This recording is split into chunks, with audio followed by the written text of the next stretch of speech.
second place, yun nga, maganda yung chance na twice to Coach Kurt. Ano mga sign nyo na ito, maganda na yung chance nyo na siyempre, yung isa sa mga main goals nyo to finish in the top. Siyempre, masaya kami kung makuha namin yung twice to the advantage na yun. Siguro, mas pagtatrabahuan pa ng team para ma-maintain namin yung spot namin yung number 2 kami. At sa mga remaining games namin, sisiguraduhin namin na ipapanalo namin lahat yun.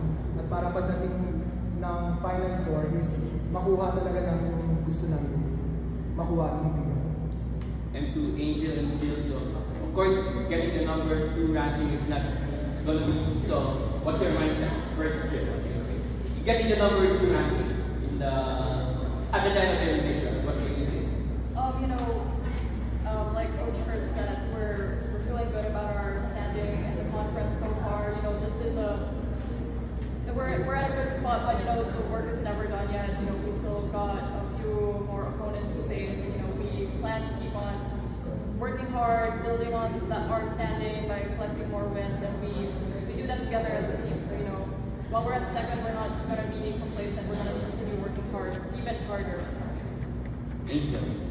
Kahit naman siguro panalo kami, marami pa rin kami kailangan i-improve sa sarili namin at improve as a team din talaga. Nagkaya nga sa amin ni Coach Kurt, 1 game at a time. So, kailangan na namin mag-focus per game and mag-prepare ng todo-todo doon sa opponent namin para hindi na kami mawala sa labas at the same time. Kasi yun din talaga yung goal namin